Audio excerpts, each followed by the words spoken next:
नमस्कार दोस्तों, आप सभी का स्वागत है। लीगल डिक्टेशन शुरू होगा 5 सेकंड बाद। शुरू। भारतीय न्याय संहिता की धारा 4 से 10 तक के प्रावधान, दंड की प्रकृति, उसके प्रकार, न्यायालय द्वारा दंड दिए जाने की प्रक्रिया तथा कुछ विशेष परिस्थितियों में दंड में छूट या परिवर्तन से संबंधित हैं। विराम। इन धाराओं का उद्देश्य यह सुनिश्चित करना है कि दंड न केवल अपराध के अनुरूप हो बल्कि न्याय, समानता और सुधार की भावना पर भी आधारित हो। विराम। धारा 4 यह स्पष्ट करती है कि इस संहिता के अंतर्गत दिए जाने वाले दंड वही होंगे जो संहिता में स्पष्ट रूप से उल्लेखित हैं और किसी भी व्यक्ति को केवल उन्हीं दंडों से दंडित किया जा सकेगा जिन्हें कानून द्वारा मान्यता प्राप्त है। विराम। धारा 4 के अंतर्गत यह सिद्धांत स्थापित किया गया है कि दंड का निर्धारण मनमाने ढंग से नहीं किया जा सकता। विराम। न्यायालय को केवल उन्हीं दंडों का प्रयोग करने का अधिकार है जो विधि द्वारा स्वीकृत हैं। विराम। इससे यह सुनिश्चित होता है कि किसी भी आरोपी के साथ अन्याय न हो तथा दंड प्रक्रिया में पारदर्शिता बनी रहे। विराम। यह धारा विधि के शासन के मूल सिद्धांत को सुदृढ़ करती है। विराम। पैरा। धारा 5 दंडों के प्रकारों का उल्लेख करती है। विराम। इसके अंतर्गत मुख्य रूप से मृत्युदंड, आजीवन कारावास, कारावास, जुर्माना, सामुदायिक सेवा तथा अन्य विधि द्वारा निर्धारित दंड सम्मिलित हैं। विराम। इस धारा का उद्देश्य यह स्पष्ट करना है कि अपराध की गंभीरता के अनुसार दंड का चयन किया जाए। विराम। उदाहरण के लिए गंभीर अपराधों के लिए कठोर दंड का प्रावधान है, जबकि कम गंभीर अपराधों के लिए अपेक्षाकृत हल्के दंड दिए जा सकते हैं। विराम।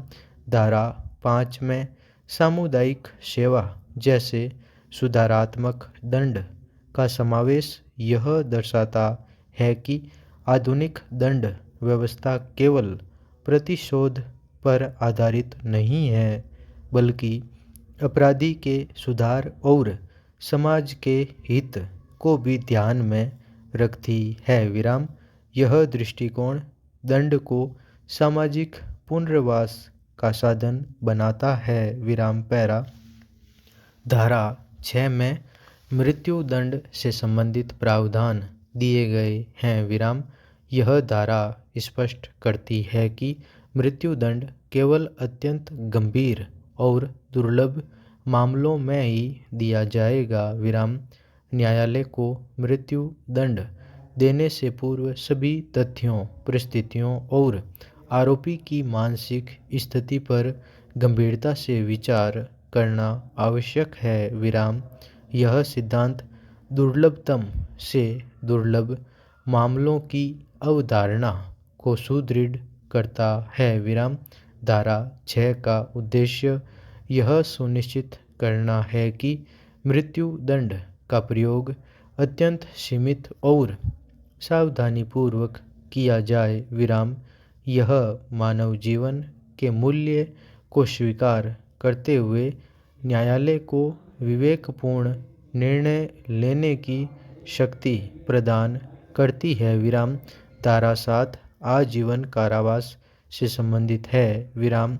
इसके अंतर्गत यह स्पष्ट किया गया है कि आजीवन कारावास का अर्थ अभियुक्त के शेष प्राकृतिक जीवन तक कारावास होता है, जब तक कि विधि द्वारा किसी प्रकार की छूट या माफ़ी न दी जाए। विराम। यह धारा इस भ्रम को दूर करती है कि आजीवन कारावास किसी निश्चित अवधि तक सीमित होता है। विराम। पैरा। धारा 7 यह भी स्पष्ट करती है कि आजीवन कारावास के मामलों में सजा की गंभीरता मृत्यु दंड से कम लेकिन सामान्य कारावास से अधिक होती है। विराम। इसका उद्देश्य न्यायालय को दंड निर्धारण में स्पष्ट मार्गदर्शन देना है। विराम। धारा 8 कारावास के प्रकारों से संबंधित है। विराम। इसके अंतर्गत सश्रम कारावास और साधारण कारावास का उल्लेख किया गया है। विराम। सश्रम कारावास में अभियुक्त से श्रम कराया जाता है जबकि साधारण कारावास में श्रम अनिवार्य नहीं होता। विराम। यह भेद अपराध की प्रकृति और गंभीरता के आधार पर किया जाता है। विराम। धारा 8 का उद्देश्य यह सुनिश्चित करना है कि दंड केवल स्वतंत्रता से वंचित करने तक सीमित न रहे बल्कि अनुशासन और उत्तरदायित्व की भावना भी विकसित करे। विराम। सश्रम कारावास को सुधारात्मक दृष्टिकोण से देखा जाता है। विराम। धारा 9 जुर्माने से संबंधित प्रावधानों को स्पष्ट करती है। विराम। इसके अंतर्गत यह कहा गया है कि जुर्माने की राशि न्यायालय द्वारा अपराध की प्रकृति, अभियुक्त की आर्थिक स्थिति तथा अन्य प्रासंगिक तथ्यों को ध्यान में रखकर निर्धारित की जाएगी। विराम। जुर्माना अत्यधिक या असंगत नहीं होना चाहिए। विराम। धारा 9 यह भी स्पष्ट करती है कि यदि अभियुक्त जुर्माना अदा करने में असमर्थ रहता है तो न्यायालय वैकल्पिक दंड का प्रावधान कर सकता है जैसे कि अतिरिक्त कारावास। विराम। यह प्रावधान न्याय और समानता के सिद्धांत को बनाए रखने में सहायक है। विराम। पैरा। धारा 10 दंड के संयोजन से संबंधित है। विराम। इसके अंतर्गत यह प्रावधान किया गया है कि न्यायालय एक ही अपराध के लिए एक से अधिक दंड दे सकता है जैसे कि कारावास के साथ जुर्माना। विराम। हालांकि यह संयोजन विधि द्वारा निर्धारित सीमाओं के भीतर होना चाहिए। विराम। धारा 10 का उद्देश्य यह सुनिश्चित करना है कि दंड प्रभावी और अनुपातिक हो। विराम। कई मामलों में केवल कारावास पर्याप्त नहीं होता, इसलिए जुर्माने या अन्य दंडों का संयोजन आवश्यक हो सकता है। विराम।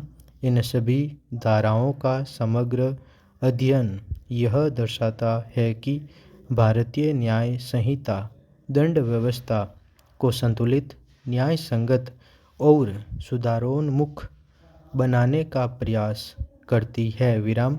दंड का उद्देश्य केवल अपराधी को दंडित करना नहीं बल्कि समाज में कानून का भय स्थापित करना और अपराधी के सुधार का मार्ग प्रशस्त करना भी है। विराम।